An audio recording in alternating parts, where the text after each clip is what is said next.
Welcome to my birthday, and more importantly, welcome to what's going to be a really interesting experience. I call this "You Were Born for Times Like Now." So first of all, just feel into that and notice what comes up for you about the idea that you were born for times like now. I named it that because of a few reasons. One, it's my birthday, and every year, increasingly, the suffering and the gap of authenticity of my life becomes really clear and visceral around my birthday. And so I more and more use this time to surrender, to look at where I'm being inauthentic with what I really want, with who I'm being. And there's always breakthroughs. The second reason that I called it that, and I'm inviting you to this, is that we're going to be using the 37th hexagram, which is, if you haven't used hexagrams, a archetypal pattern of being in the world that can help us unlock addictions to certain ways of being, habits that aren't working for us, and specifically around how we are being equal to the task in our lives. It's about our story, and it's about the field we're playing in. And so the embodied story that we're going to tell and share and decondition and recondition is about this pattern of what is the story that we're cultivating, the sense of self that we're cultivating in our life, and are we being grateful for a beautiful life and a beautiful self? And what's the field we're playing in? Do we feel ready? Do we feel equal to the task? Do we know that we were born for times like now? And the third reason is it really pisses me off when I see messages like, we're going through this time in the world and humanity is doing this thing right now. It's like, how do you fucking know? Is there any data for that? Or are you just making shit up and projecting your own stuff onto what's going on in the world? And I think it's a mix of both. So what I do believe is you have a unique vantage point. I have a unique vantage point. It's called being Alex on February 25th, 2022. Anything else starts to be this spectrum of fantasy, perhaps. And so I want to invite all of us to get into the reality of our beautiful life, the reality of what's showing up for us to take care of, so that we can be authentic and in integrity out of fantasy and yet honoring our dream. And so I invite you to make the space for the dreams that keep knocking on the door of your heart. Here's what we're doing. I'm going to read a little poem. I'm going to show you the hexagram, just so you have a little bit of a visual for what we're doing. We're going to go through a pass of using this hexagram as a tool and a practice. Then I don't know what we're going to do. We'll see how we take it to the next level. But we've got about 30 minutes, and I absolutely believe that you'll have the breakdown of resistance and challenge that you've been resisting letting go, so that you can have and catalyze the breakthrough that's been calling you, that you've been wanting. So here we go. Here's the poem. You are beautiful. If you'd like to view it as I read it. You are beautiful. That's my message to you. You're beautiful.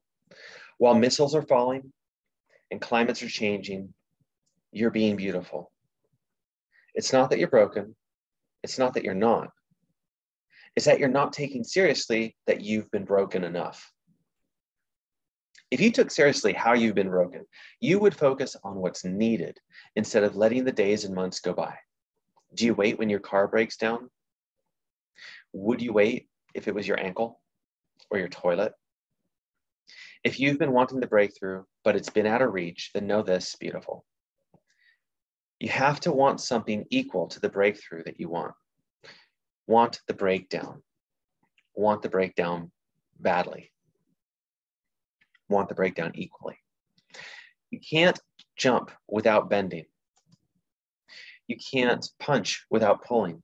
You can't break through without breaking down. And there it is, my message to you. You are broken and beautiful. Do you see it yet? The first time that you knew life could be beautiful was when was before you were born. And then you were born and started feeling broken. Broken is a feeling more than a fact. If we embrace the feeling fully, we transform our facts. And broken is a gift more than a curse. Entertain the feeling fully and transform your course. Of course you're beautiful. Even though you forget or resist, your broken is beautiful.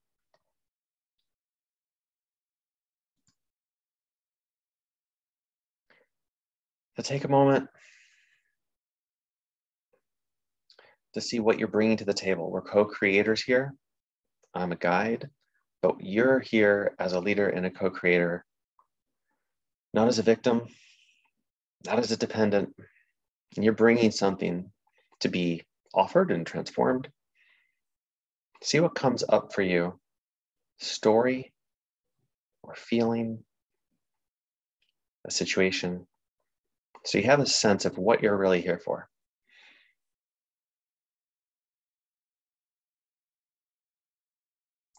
To put it specifically, what metamorphosis have you been resisting?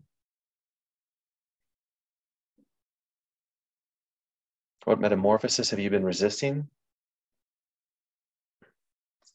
that is actually the path to being grateful for who you get to be?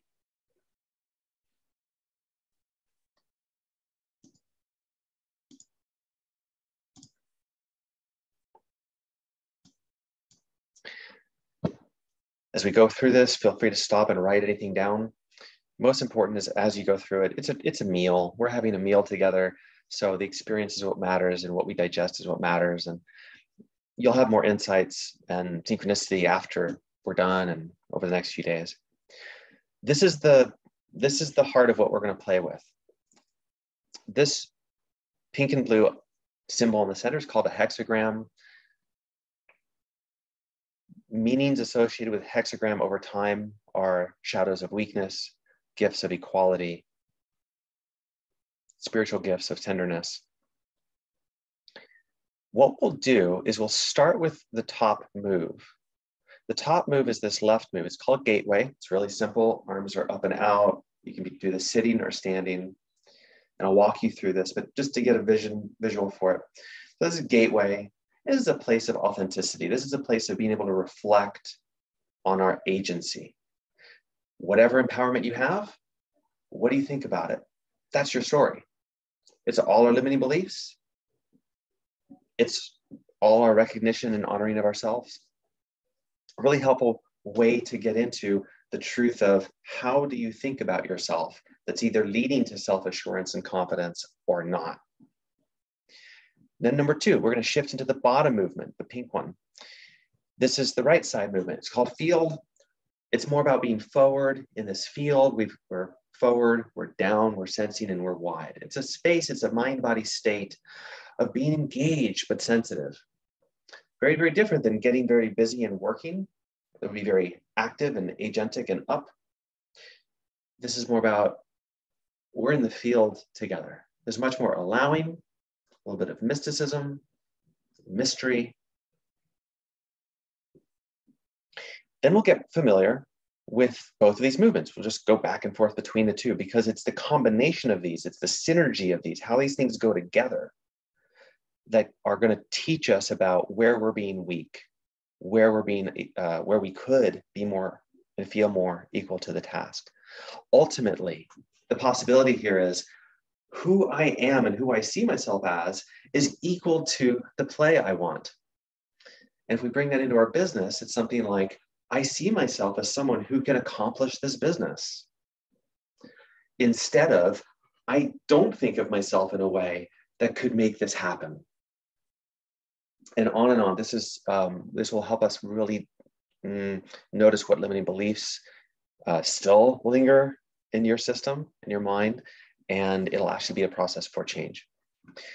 Next, we'll drop in these words, weakness, equality, tenderness, because this basic pattern of gateway and field is actually all of them. Weakness is when we have a lot of resistance or a lot of need or a lot of shit and baggage. Equality is when we're actually allowing the process. We're co-creating with life. And tenderness is something to aim for and something to be, well, it's sort of like that letting, being dedicated to something that's greater than you. We'll, through the process, witness and respond to what shows up. And I'll walk you through that, but the idea is you are doing your own work. And this is a space and a container for you to do that work and for you to see the content and stop avoiding that content and get to see even the worst part about it as potentially beautiful and that you're equal to that task. Finally, stop, reflect, distill your experience. That's our cycle. We'll get through that at least once, and we may do a second round with a few more nuances. Any questions or anything else before we start?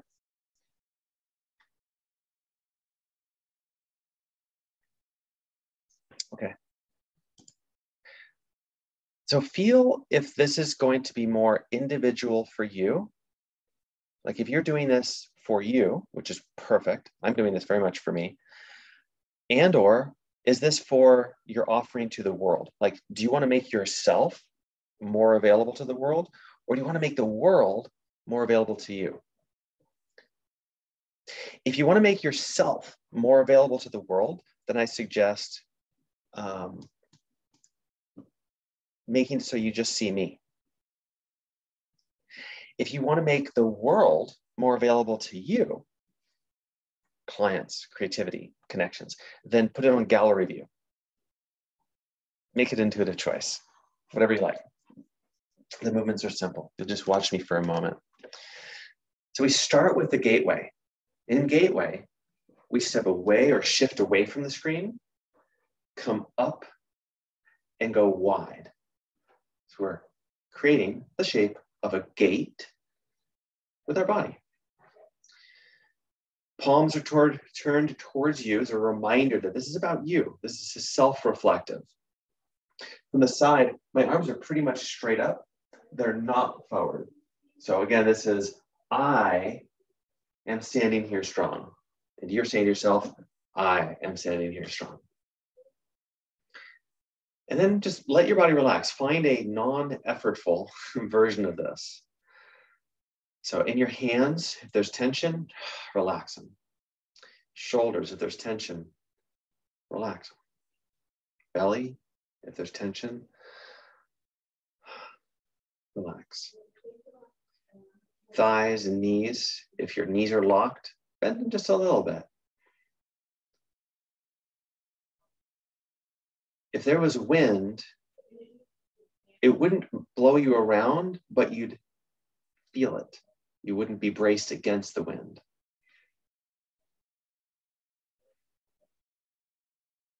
Now let gateway go. Come to neutral, which is a little bit of a step forward. Arms bent, legs bent. Neutral is letting go of everything. Of course, our mind is always going, so it's also a very wonderful observational space. Now we'll step forward into the bottom of the hexagram field. Forward, or closer to the screen. Down, feeling the tension of your muscles more, but in a stopping you from falling kind of a way. And then wide.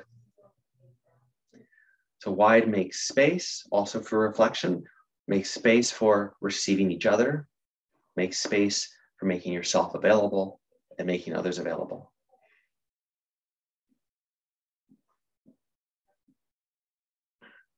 Again, find your sweet spot here. If you're too far down, it'll start to get really tired. If you're too far up, it'll feel kind of stiff. Find your Goldilocks. If you're too far wide, it could feel too much. If you're too far narrow, you'll end up getting more focused.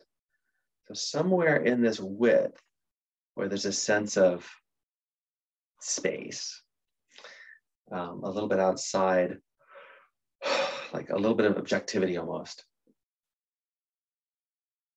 And then feel into the forward and the back. If it's too far forward, your back will get tired.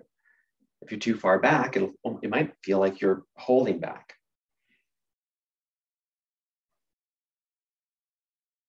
And this is our field. Shift all the way back to gateway. In gateway, relax your eyes, put your attention on yourself.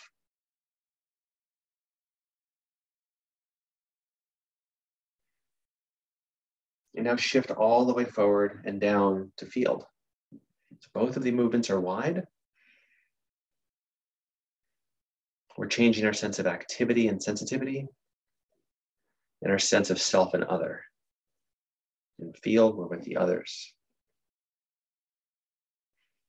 Shift all the way back to gateway.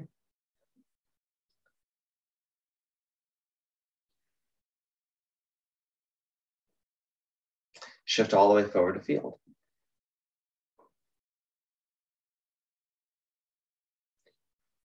Begin to move back and forth between them at your own pace. Something inside you will go, okay, time to switch. And then just switch.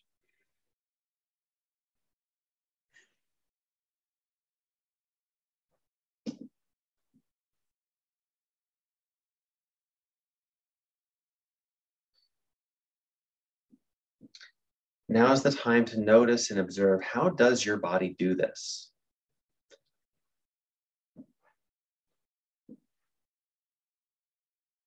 And also, what's your relationship to your body doing this? Are you judging it? Are you trying to do it right? Are you letting go?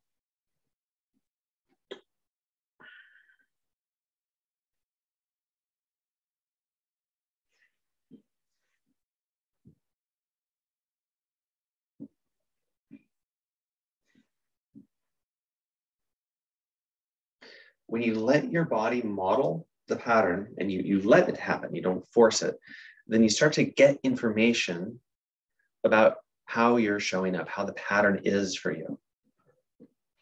So a few more moments here, back and forth. Notice how you are doing it without making anything special happen.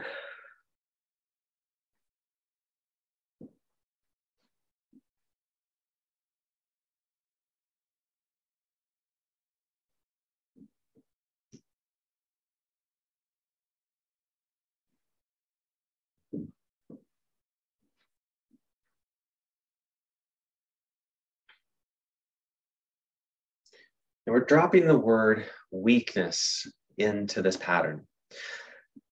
Using the word weakness, start to notice, what about this pattern do you feels weak? What is triggering weakness in you?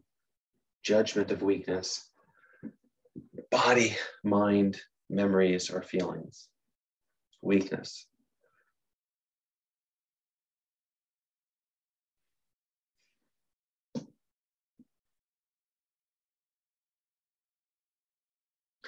Some of the movement may change to better model that weakness and how it shows up for you. So if it does, let it happen and observe what's changing, what happens that's different.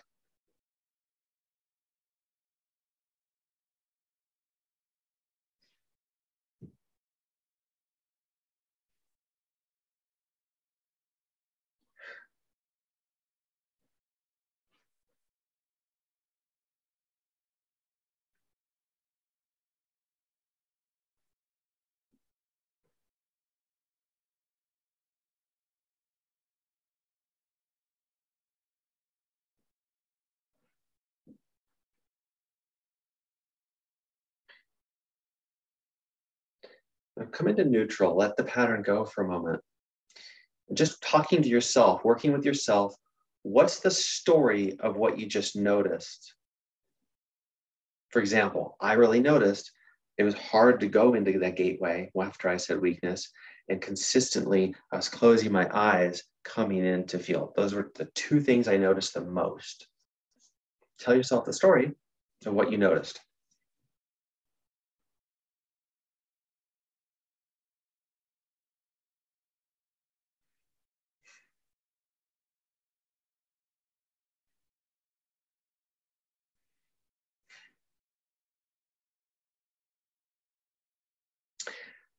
When you tell yourself that story, we can now see the story from the outside. We're no longer identified in that story as that story. We're going to go back into the pattern and do the story on purpose. We're going to model the weak, dysfunctional version. So for example, I'm going to consciously come into a weaker, limited gateway, and I'm going to consciously come forward into the field with my eyes closed. No longer just it happening, but now I'm choosing it. Gives me my agency, takes the pattern back. So we'll do the pattern on purpose weekly a few times. That'll give you a different experience. And then we'll start to shift it into the gift.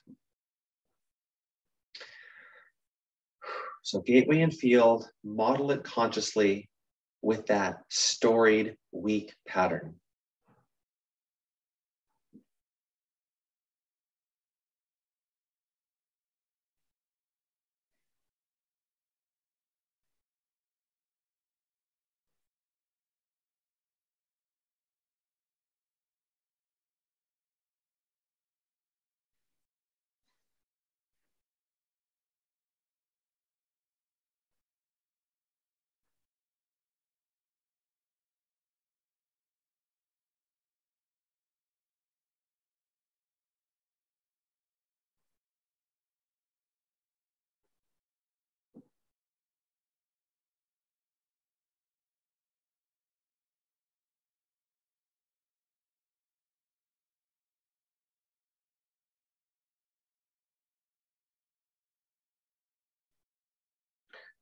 Physically begin to slow down the back and forth of gateway and field. Slow down enough that you can begin to go all the way to a full gateway. Or if it's been too big, bring it back down to a gentle gateway. Go slow enough when you go forward to field. You can keep your eyes open, look at the group, or me, or you. And land in a soft, sensitive, wide field. We're inviting a different version of this pattern. Without force, without rushing. If it does feel too fast, just slow it down.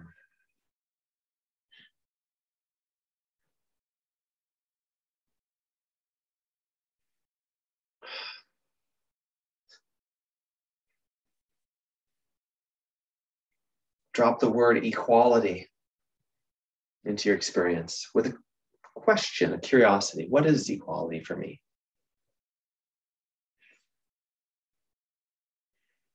The body is slow and you're going to the full expression. Curious, what is equality?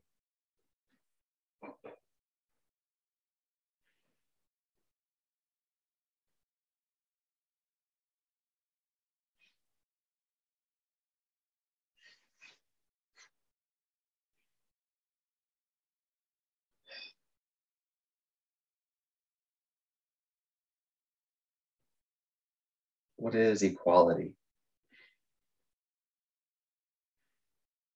How was I born for times like now?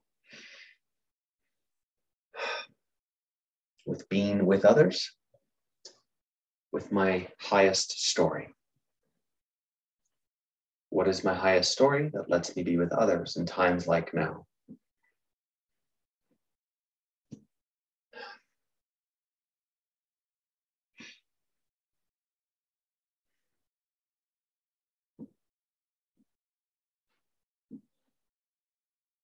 Finally, allow the quality of tenderness, the idea of tenderness, to inform how you move and how you're being with yourself. Let the word tenderness inspire some sort of change in you.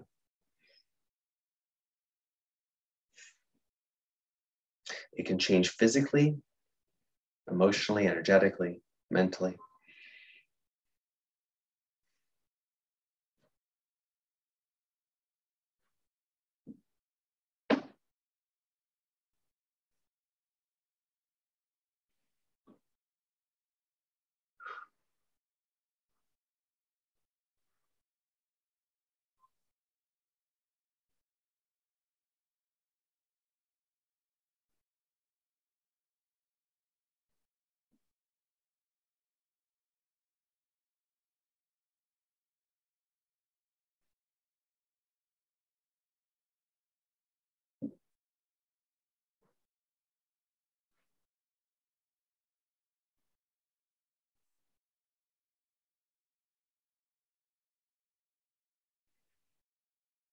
last few moments, try these words, see how they land for you.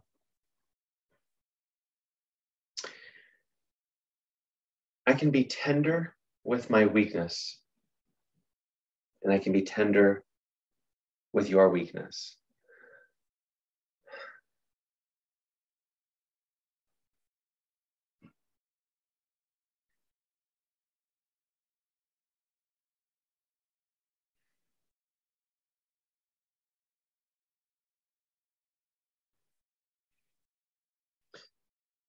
And finally, to finish, come into the field.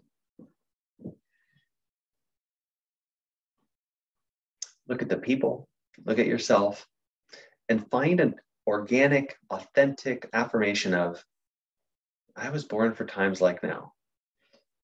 Like, let its truth emerge in you.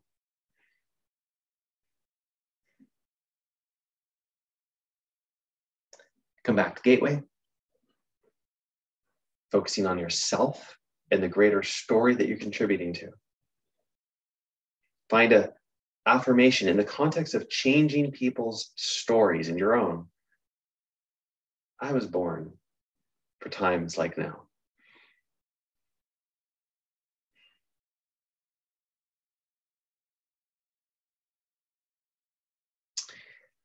Let the movements go, come to neutral.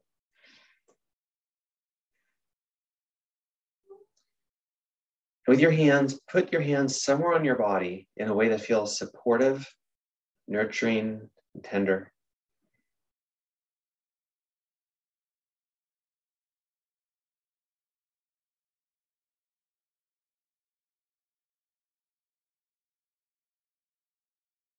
Out of all this experience, let it distill into some word, memory, or idea, some sort of takeaway for yourself.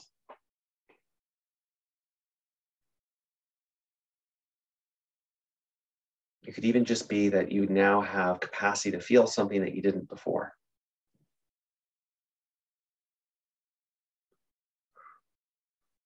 Acknowledge that something in you, your story, your resistance has broken down. And something in you is available to break through.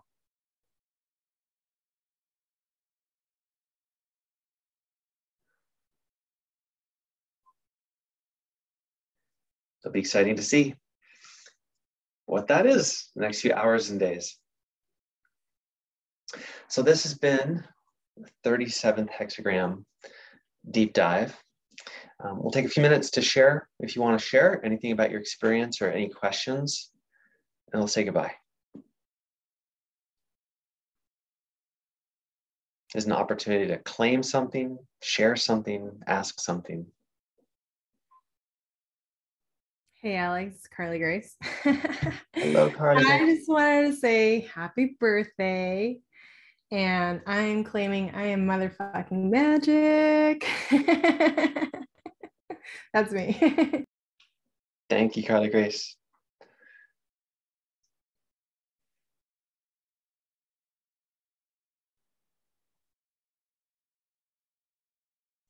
And I think that's your sister, Maya. So thanks for being here, Maya. Thanks for your trust. It was awesome. Thanks for everything that you did. I was able to absorb some of it. I definitely want to maybe touch on it a little bit more. Yeah. As a little movement practice, there's so much. It's so simple, but there's so much. And if you do it again for a few days in a row, it'll make more and more sense, and you'll get a lot of it. You'll get a lot out of it. Plus, I'll send the replay in a little while. You'll have the video. Yeah, Alex, I had a profound experience because I've had structural difficulties with my feet.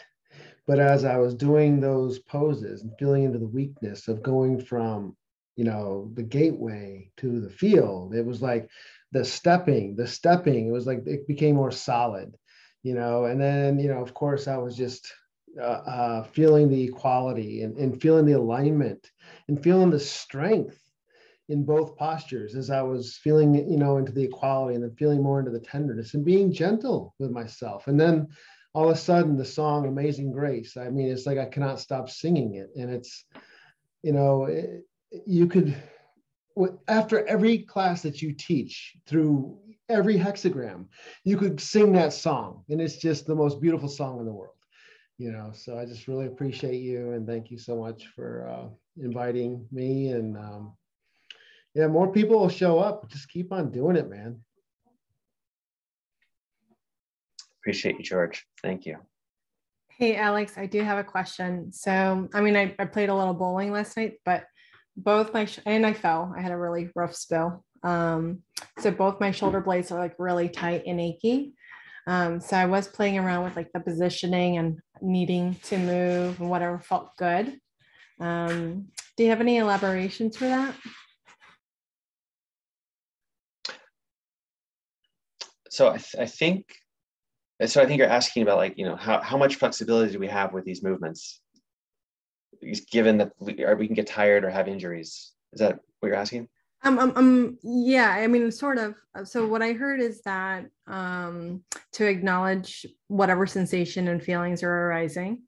There was one where we amplified them so that we could be more acutely aware of what those are, and the narrative behind it.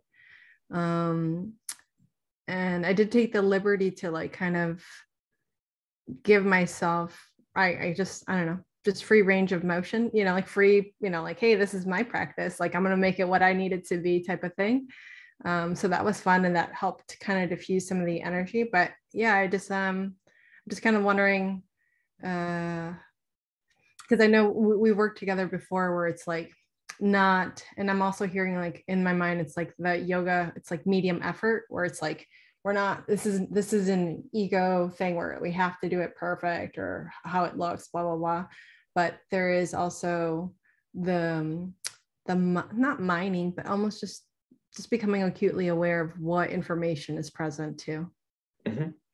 Okay. Yeah, great. So the way I think about this is the movements help slow things down so we can start to see and feel the meaning and the feelings that are connected to it. In that, then, we're also constantly exploring our sense of agency and choice. So if we recognize that gateway, for example, is an archetype, if we recognize it's an archetype, then it's not really even about the movements. It's that the movements are an expression of the archetype. That archetype is fundamentally the relationship of, if I shift more into self and away from other, and I shift into more activity, expressing than sensing and receiving, and if I shift into more width or perspective rather than being in something, combine those three things: self, agency, reflectivity or objectivity, being outside of something, relating to it, then we have a very, very specific constellation of experience. It's not purely my inner experience. It's not being busy and active in the world. It's not collaboration. It's not connecting with you empathically. Like, it's not those things. It's very specifically, what do I feel and think about myself as an agent? That's what it is. So that's the mind-body state that we're just using gateway to activate. So what happens then is, as we go towards it, we find out everything that's stopping it, mentally, physically, emotionally. We find out how we need to be with ourselves today. And so we also find out what is the full expression available today.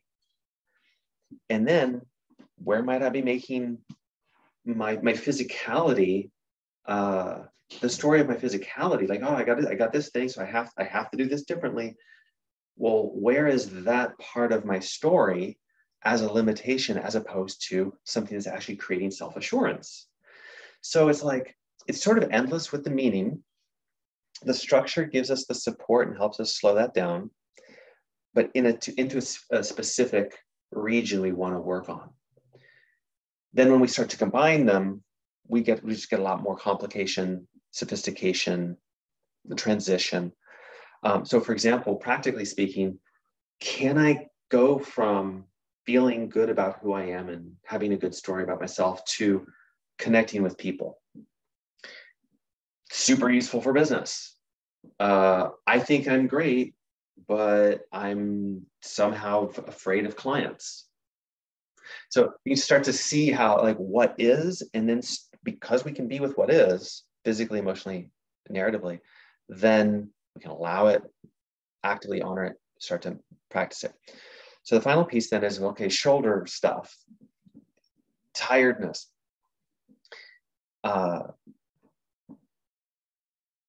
We can make the movement so small that it's basically just, I'm just shifting back a little bit, lengthening upwards and thinking width, right?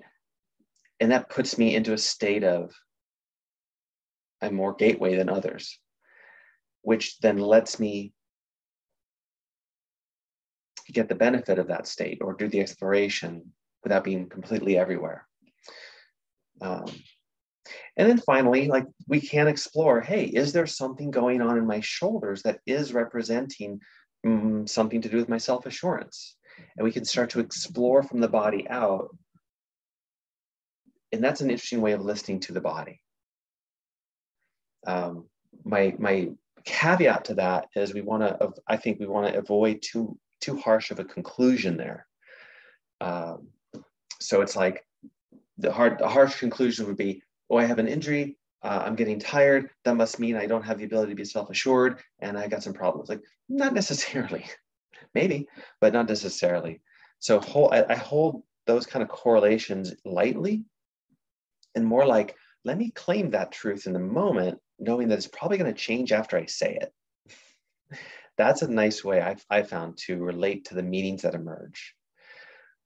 And then, like George, like you were saying, when something emerges that feels right, expansive, sometimes almost overwhelming, but also calming, grounding, kind of like home, that's something where it's like, that's a seed we planted.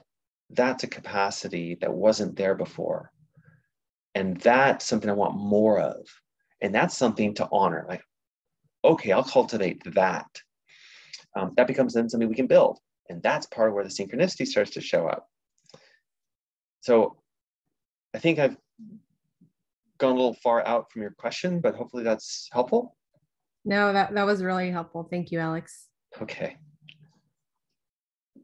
Alex, yeah. One thing I was thinking about right before you get off here, or I get off here too, is it's called mother, and it's like, what am I looking at? What am I like distilling in my experience that I want to give birth to, And so I just wanted to acknowledge that that's what was like, processing in my entire like experiences with tenderness, Yeah. and quality. Yeah. I was making a deconditioning video for the folks who do the archetypes, Bella and Ashley Nicole, who do the unlock. I forget the next thing, but just unlock. Like Unlock your design. Yeah. Say again? Unlock your design. Unlock your design. Thank you. That's their brand. So we all every human's going to have some baggage, some challenge with their mother. And it's like, what is the archetype of mother? We can have all the ideas of what a mother should be, what a mother could be, and all that. But from this perspective, if we're going to give it any seriousness, then mother has something to do with that self-assurance that's possible and the enabling sensitive field. And how do those things go together? Well, like, I'm going to mother you and enable you in this field that we're playing in, and you in the playground, for the sake that you grow into a healthy story. So imagine that for a second. Like, what parenting did we not get where we were allowed to play non-judgmentally, harmoniously, dynamically with whatever we were interested in, go and pursue our interest for the sake of growing into a me that we're grateful to be? Holy shit, like, isn't that, like, that's certainly how it comes up for me.